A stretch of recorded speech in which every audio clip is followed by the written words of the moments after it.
Vamos a comenzar nuestro tercer día de Escuela de Formación de la CCR y pues vamos a tener un primer tema que va a estar a cargo de Irving Radillo. Él es compañero de la CCR en Colima. Él se podrá presentar mejor en un ratito y nos va a presentar el tema de violencia, militarización en México. Entonces vamos a tener igual tiempo para preguntas, comentarios. Y si nadie tiene alguna cosa previa antes de la sesión, pues podemos comenzar y te escuchamos, Irving. Gracias. Bueno, buenos días. Disculpen si de repente tengo que interrumpir para sonarme la nariz y eso, pero bueno, aquí estamos. El tema de violencia, militarización y narcotráfico es un tema importantísimo a abordar en el México, al menos desde el inicio de la guerra contra el narco. El asunto es que esta violencia se ha extendido cada vez más en el país, alcanzando zonas donde antes no era un gran problema, pero al mismo tiempo los grupos, los marxistas y revolucionarios mexicanos no hemos estado al mismo ritmo para interpretar lo que está sucediendo, explicar a las masas populares qué es lo que está pasando y por lo tanto ir buscando salidas conjuntas con las clases populares en México. Entonces, de entrada quiero que comencemos este tema poniendo en evidencia este desfase entre un problema que cada vez es mayor y la incapacidad que hemos tenido las y los revolucionarios en México de explicarlo y de abordarlo. De hecho, esta misma dificultad la tuve al momento de buscar, por ejemplo, textos. Si ustedes pueden ver los textos que envié, en realidad pues no hay como un abordaje redondeado del tema, sino que son como pues esbozos en diferentes textos de los que podemos ir sacando reflexiones conjuntas. Entonces, de entrada, al final, que quiero que terminemos con algunos debates o argumentaciones de cómo es que podemos ir abordando el tema, pues de entrada no es que esté acabado, ¿no? Sino es una primera aproximación. Eso por un lado. Por el otro, tiene que ver también con un tema que este año hemos abordado en Colima, dada la ola de violencia que se ha desatado a partir de febrero de este año, en el cual, pues, ni siquiera Morena en el nuevo gobierno puede explicar qué es lo que está sucediendo, no está dando resultados y la gente pues busca una explicación. Entonces hemos intentado abordar el tema, somos neófitos en eso, pero bueno, intentaré compartir algunas de las reflexiones que hemos hecho de manera conjunta o apuntes que quisiera poner sobre la mesa. De entrada es entender que la cuestión de la militarización o la tendencia hacia la guerra no es un tema de López Obrador, ni siquiera un tema de Calderón, porque el primer abordaje que se hace es hablar de Calderón, dio paso a la militarización y López Obrador entonces la continúa, como si fuera un fenómeno, en primer lugar, local, o sea, de un país, y en segundo, que dependa de la voluntad de una u otra persona para detenerlo o ampliarlo. Tiene que ver con unas tendencias globales del capitalismo en estas últimas décadas que de manera a lo mejor muy abstracta comienza a hablar Ben-Said en su texto de Elogio a la política profana, de la cual saqué unos primeros apuntes. En primer lugar, es que la crisis del capitalismo que estamos viviendo, sobre todo a partir del siglo XXI, no es una crisis solamente económica, sino de sistemas de dominación y de desmantelamiento y de gobernabilidad. Ya lo habíamos visto ayer que como este neoliberalismo es que no ha fracasado el proyecto neoliberal en tanto a que sigue rigiendo el mundo y es el sistema que rige los mecanismos internacionales, pero sí perdió legitimidad. ¿Y qué implica el haber perdido legitimidad? En primer lugar es que este estado de bienestar y este estado de derecho construido en los 30 gloriosos, que así se le llamó esos 30 años, pues ha ido retrayéndose en esos 40 ingloriosos, esos 40 años neoliberales, y por lo tanto ese espacio que el estado de bienestar ha dejado lo ha ido ocupando un estado mínimo social y máximo judicial, máximo penal, potenciado por discursos autoritarios. Es decir, no es que el neoliberalismo, como muchos libertarios, capitalistas, libertarios en el sentido de regulación total del Estado, que el Estado no se mete, incluso la desaparición del Estado, el neoliberalismo no pretende eso, sino simplemente que el Estado cambia su función en el periodo neoliberal y entonces a lo que se limita es a aplicar las medidas que aseguren esta acumulación capitalista, aun cuando vaya en contra de su misma argumento de que el neoliberalismo iba a traer la democracia y iba a traer la libertad. Entonces, este desmantelamiento del estado de bienestar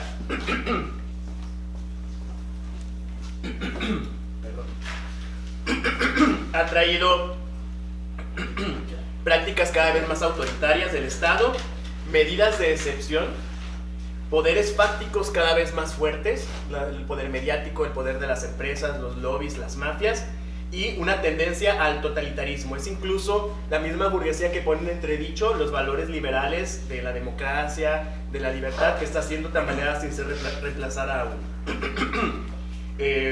Un ejemplo de cómo es que el Estado sigue existiendo y cómo es que se potencian estas medidas securitarias es la cuestión de las fronteras, que fue una de las promesas del neoliberalismo, de decir, vamos a tener libertad de tránsito, las fronteras desaparecen, miren lo que está pasando en la Unión Europea, es como el ejemplo máximo de esta democracia neoliberal, cuando en realidad vemos que se refuerza el control y la vigilancia en las fronteras y cada vez hay más muertos en la frontera norte, como se ahogan cientos, miles de africanos en el Mediterráneo intentando cruzar, o por el este de Europa también sufren bastante la gente que viene del Medio Oriente hacia Europa. Esto repercute en una crisis también de gobernabilidad global, es decir, que esas instituciones de gobernanza global construidas al inicio de la época neoliberal y por lo tanto todo un marco de derecho internacional se ponen en entredicho.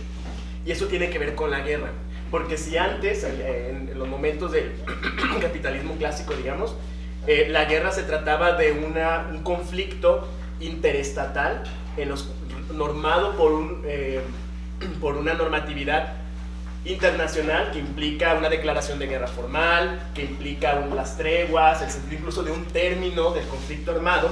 Esta guerra se despolitiza, deja de ser un conflicto entre estados, deja de ser una extensión de la política para convertirse en una guerra santa o una cruzada. Ya no es la guerra contra otro estado, sino contra un enemigo que puede estar en cualquier lugar. El terrorismo, por ejemplo. En el caso mexicano, el narcotráfico. Un enemigo incluso al que no hay que vencer, sino que hay que exterminar, porque es la encarnación del mal y por lo tanto hay una división entre buenos y malos y una guerra que trasciende los territorios y el espacio. Ya no es el campo de batalla donde los civiles no están ahí, por lo tanto no pueden ser bombardeados y asesinados, sino son los tiroteos en las calles, los tiroteos en las plazas comerciales, donde se borra esta distinción entre las milicias y el poder y los civiles. Esta tendencia a partir del 11 de septiembre de 2001 se potencia en el mundo. Es George Bush, como hegemón del mundo, del orden mundial, pues decreta en el mundo un estado de excepción permanente. Y con pretexto del terrorismo, pues comienza a impulsar una serie de leyes restrictivas, no solo en Estados Unidos, sino a través del mundo. Es la mano invisible del mercado que va a la par de su puño visible. Entonces, en esa misma tendencia, la seguridad se vuelve pues una categoría incluso mucho más valiosa que la democracia y las libertades. Si la sociedad está en peligro por este ente maligno que es el terrorismo, es el narcotráfico, entonces bien vale la pena restringir el acceso a las fronteras, bien vale la pena restringir los mítines, las reuniones, las libertades democráticas en honor a esa seguridad que viene a ser cada vez más militarizada.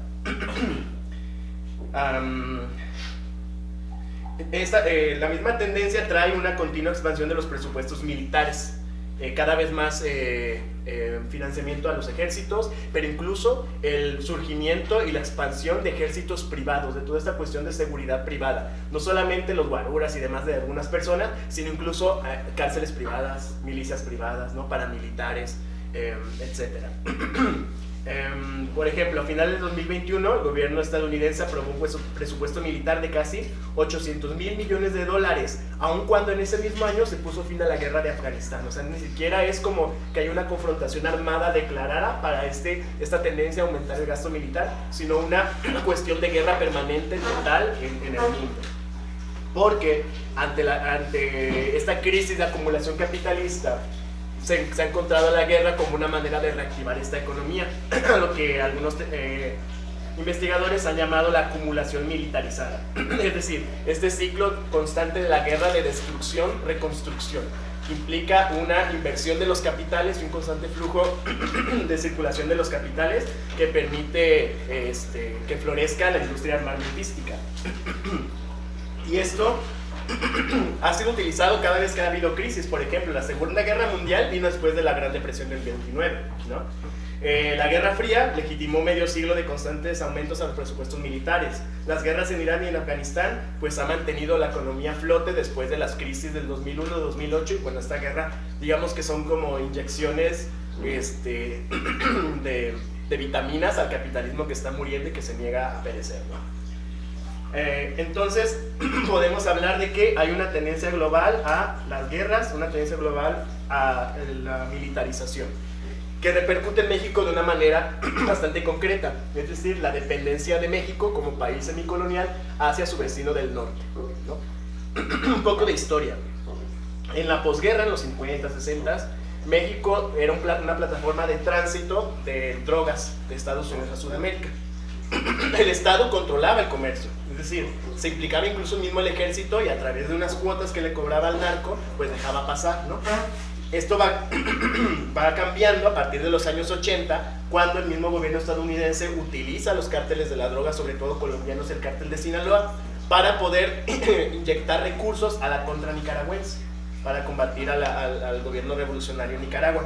Entonces, esto implica un mayor poder económico de los cárteles y por lo tanto una transformación de esta relación, en el cual, si bien antes el Estado cobraba una cuota y controlaba el comercio, ahora con el poder económico del narcotráfico lo que hace es que esas cuotas se convierten en pagos de favores del narco hacia el Estado, y una mayor asociación y un avance hacia las instituciones estatales que les permitan mantener este negocio. También, bueno, esta relación de Estados Unidos con los cárteles, que como les digo, inicia para financiar a la contra nicaragüense, también ha sido un pretexto para la intervención de América Latina. Con el pretexto de la seguridad y del combate al narcotráfico, vienen las intervenciones militares contra gobiernos populares, y al interno los ejércitos nacionales lo han utilizado también como pretexto para preparar la represión hacia los movimientos sociales, y en Estados Unidos para incentivar la xenofobia contra personas racializadas que son vistas como los narcotraficantes, los criminales a los que hay que combatir. En los 70, la política prohibicionista estadounidense subordina al gobierno mexicano para militarizar el supuesto combate al narcotráfico, ¿no? Que después, ya en los años 2000, pues se potencia con, por ejemplo, la iniciativa Mérida, las maniobras conjuntas o las extradiciones como mecanismos de pacto entre los cárteles y los gobiernos. Entonces, la militarización es la herramienta que tienen los estados para participar en este juego. Porque si bien, por ejemplo, recuerdo que en la resolución que hicimos en Colima, nosotros queríamos empatar el tema del narcotráfico, sobre todo hacia la gente, como un negocio más que funcionaba bajo los términos capitalistas, ¿no? Lo que queríamos era expresar que no era una cuestión como externa, que nada tenía que ver con los mecanismos capitalistas, sino intentando conjuntar que la lucha contra el narcotráfico y la violencia tenía que ser una lucha anticapitalista. Pero lo cierto es que tiene características especiales el narcotráfico. De entrada, se basa en negocios ilegales, es decir, que la misma ilegalidad de sus actividades le permite ganancias estratosféricas. Otra cosa es que la burguesía que sale del narco es una burguesía muy frágil, muy débil. Por ejemplo, está en entredicho su poder de herencia, porque está en una constante amenaza de que, por ejemplo, el Estado le pueda decomisar su fortuna, o también incluso la existencia misma. Quedas en un tiroteo y se te acabó. Entonces es una burguesía que depende de la constante confrontamiento armado para mantenerse, porque si no hay balazos no se mantiene, o para expandirse, y por lo tanto de acuerdos con el Estado que son constantemente cambiantes dependiendo de la combinación de fuerzas tanto del gobierno como de los cárteles. Entonces, más que infiltración, podemos hablar de que en el Estado, podemos hablar de que el fenómeno del narcotráfico en México tiene que ver con una colaboración entre el gobierno y los diferentes cárteles, que se potencia cuando viene la crisis del régimen priista. Si antes el bonapartismo priista tenía el control de todo, y por lo tanto era mucho más fácil controlar los pactos, con quiénes hacían pactos y cómo es que ponían las reglas del juego, cuando viene la debacle del priismo, y esto implica una fragmentación del poder político en México, y el resurgimiento de los virreyes en lo que se convirtieron los gobernadores, implica unos acuerdos locales con diferentes cárteles. Y esto también viene a una fragmentación del narco, una disputa del territorio entre estos cárteles enfrentados y con diferentes tipos de acuerdos de los gobiernos locales. Entonces, muchos han hablado, por ejemplo, de un narcoestado a partir de este fenómeno. Ellos argumentan que es un narcoestado dado que tiene un poder armado, que ejerce un cierto monopolio de la violencia en diferentes regiones, que tienen mecanismos de recaudación a partir del cobro de plazas, que hay redes de bienestar incluso, o sea, podemos ver cómo mucha gente en el norte, los ciudadanos no nos van a dejar mentir, que ven al Chapo, por ejemplo, como un benefactor, ¿no?, de ciertas comunidades. O sea, tienen redes y mecanismos de bienestar para ampliar su base social, y que además tiene burócratas mismos en el Estado que trabajan para ellos, ¿no? Otros dicen que no es un narcoestado como tal, porque si bien tiene esto, no disputan la hegemonía política del Estado, sino solamente se aprovechan de la descomposición del Estado burgués. Digamos, hay un debate en torno a si en realidad podemos hablar de un narcoestado o no. Lo que es cierto es que además de toda esta subordinación al imperialismo, toda la miseria y la desigualdad que ha generado esos 40 años de neoliberalismo, claro que alimentan al monstruo, creando mano de obra dispuesta a trabajar, aun cuando pues, su vida está en peligro, ¿no? Porque pues más vale tener mucho dinero en poco tiempo, si entonces no voy a vivir pobre toda mi vida, ¿no?, que me puedan matar. Entonces, bueno, vuelvo ahora para hablar de la guerra contra el narco, que bueno, no me detengo mucho aquí, todos sabemos cómo se desata en 2006, cómo también tiene, además de estas presiones imperialistas, una connotación de búsqueda de legitimidad social después del fraude de 2006, ¿no? Es decir, se plantea una guerra, como ya les decía, santa, una cruzada santa, en la cual los buenos somos el ejército y el Estado, los malos es el narcotráfico, y tú decides de qué lado estás, si de los buenos o de los malos, ¿no? Entonces, en esta búsqueda de legitimidad de Calderón es que se desata esta guerra contra el narco, claro, sin obviar la cuestión imperialista y de tendencia del capitalismo global. El asunto aquí es que esta tendencia se ha mantenido, incluso con López Obrador. Ha utilizado López Obrador, por ejemplo, el marco legal que ha desarrollado Felipe Calderón al permitir el nombramiento de militares en servicios en cargos de seguridad pública, que antes estaba prohibido, ¿no? Y podemos ver militares que están en las aduanas, en los gobiernos locales, desde municipales, estatales y obviamente pues federales también. También la guerra contra el narco ha traído esta segregación en la que se asocia a las clases populares como potenciales criminales. Todos podemos ver que los operativos militares no se dan en las colonias bien, ¿no?, digamos, las colonias burguesas. O sea, se van a los barrios, que a quienes son a los que detienen, pues a los chavos que venden acá el narcomenudeo y demás. Es decir, este mismo combate supuesto a las drogas en realidad va contra las clases populares y una estigmatización constante hacia los jóvenes, sobre todo de estos barrios de trabajadores. Y además una discriminación alentada por el Estado de división entre los buenos y los malos, que imposibilita alianzas entre las clases populares, porque entonces las mismas clases populares se encuentran, que han asumido este discurso, se encuentran en disputa de decir, tú eres el malo, yo soy el bueno, y entonces pues, no podemos hacer nada juntos. López Obrador habla también de que el ejército es un pueblo bueno, y entonces él dice que este ejército viene de la revolución y que entonces nunca ha dado un golpe de Estado porque es un ejército popular y que por lo tanto es pueblo uniformado y que pues hay que apoyarse de él. El asunto aquí es que el ejército no es producto de la revolución. El ejército mexicano actual es producto del fracaso de la revolución. El ejército actual es el ejército carrancista que luego organiza Obregón, que destruye la comuna de Morelos. O sea, el ejército que asesinó a Zapata es el ejército mexicano actual. El ejército que derrota a Villa es el ejército mexicano actual. Más bien es el ejército de la fracción burguesa que triunfa en la revolución y que establece su estado corporativo, ¿no? Y digamos que si no hubo golpes de Estado fue por esta maquinaria corporativa también engrasada que durante décadas gobernó el país. Pero sí podemos hablar de masacres y represión dignas de cualquier dictadura militar después de un golpe de Estado en Sudamérica.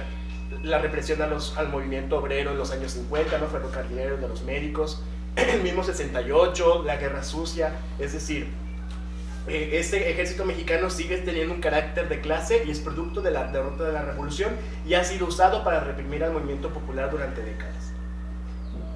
¿Por qué no ha sido usado ahora para eso? Pues porque no lo necesita.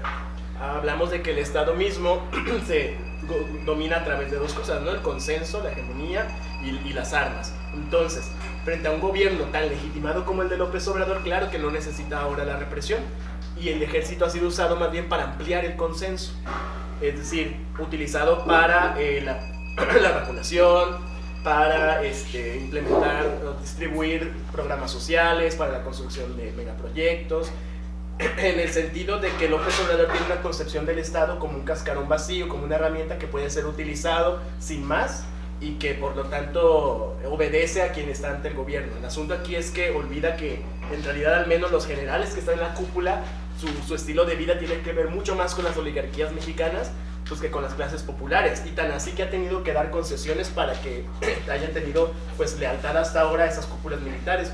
Una de ellas es, por ejemplo, el otorgamiento de negocios, como ya les decía, ¿no? Los bancos, las construcciones, los megaproyectos, las concesiones, y también políticas. Un ejemplo, el asunto de Cienfuegos, ¿no? Cómo es que a Cienfuegos se extradita, se le deja libre como parte de este intercambio de favores, buscando la lealtad de las cúpulas militares.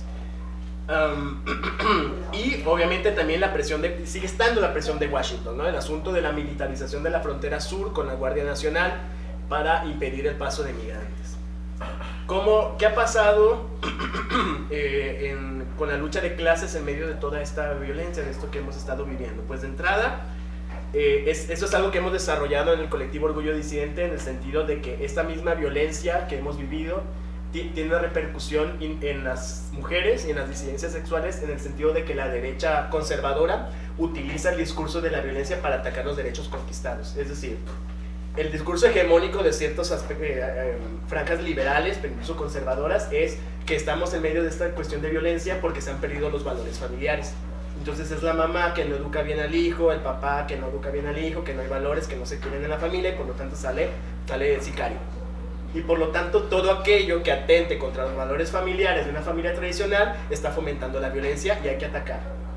Y la derecha social lo ha hecho, la derecha religiosa y social lo ha hecho, atacando en la cuestión del aborto, por ejemplo. Yo recuerdo que cuando se aprobó el aborto en Colima el año pasado decían pues por eso, hacer una relación entre que como apenas unos meses después de la aprobación del aborto vino la ola de violencia. Entonces tenían que ver la aprobación del aborto con la violencia, como un castigo divino o como la degradación social que esto causa, ¿no?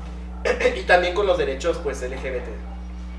Otra es que eso por parte de la derecha. Por parte de la izquierda pues hemos visto cómo la formación de autodefensas en la costa michoacana también había sido una respuesta a estos ataques constantes, con todas las contradicciones que han tenido, porque bueno, las autodefensas, por ejemplo, carecían de un control comunitario, ¿no? Muchas de ellas eran el financiamiento de ciertos parceleros que les convenía mejor contratar armar a cierta parte de la población para defenderse del narco, que estar pagando cuotas estratosféricas cada vez, ¿no?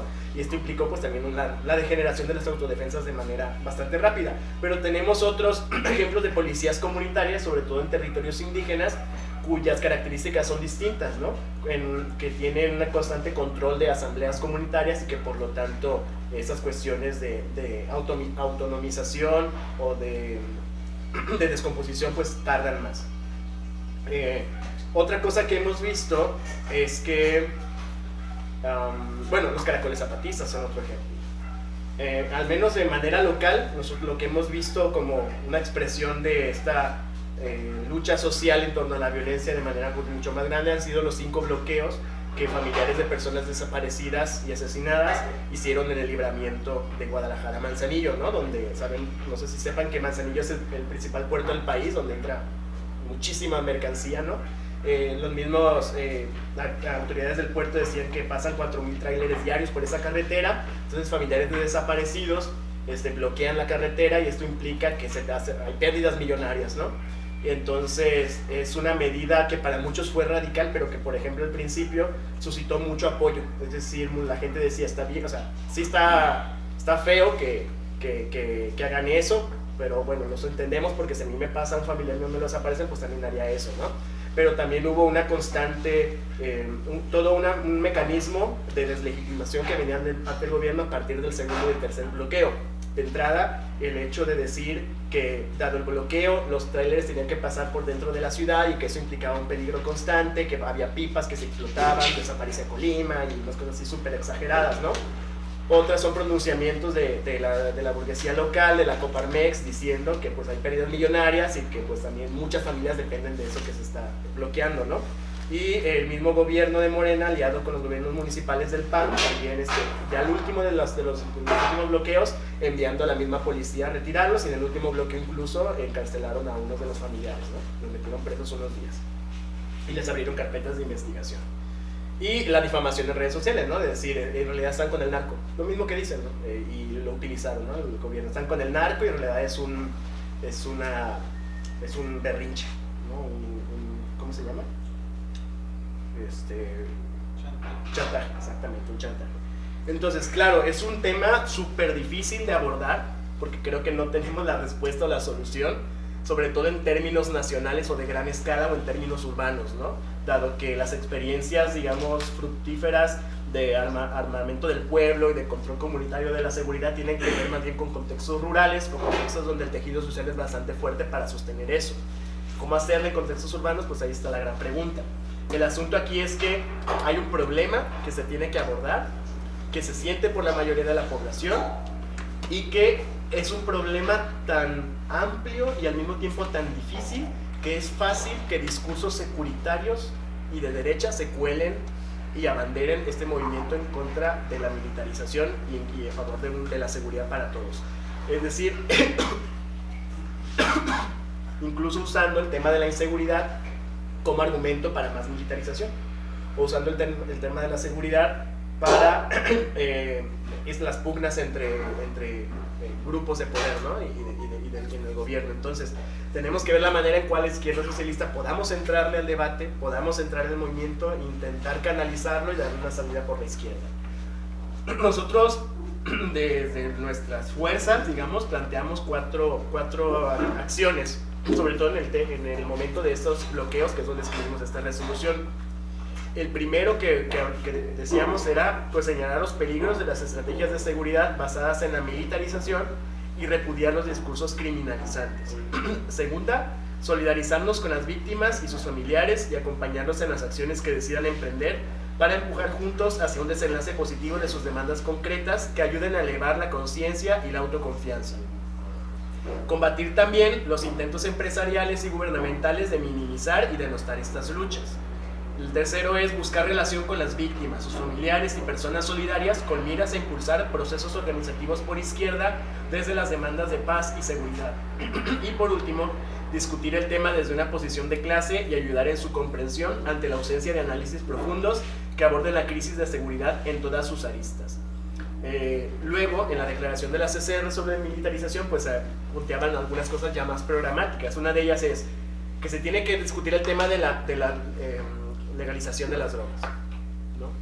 Hablábamos de cómo esta ilegalidad de estas actividades dan ganancias estratosféricas y le dan un montón de poder económico y por lo tanto político al narco, y por lo tanto tenemos que hablar de legalización si es que queremos comenzar en realidad un ataque frontal hacia los cárteles. Y además también apuntar contra estos mecanismos financieros a través de los cuales el narco lava ese dinero obtenido ilegalmente y lo pasa al flujo del mercado legal.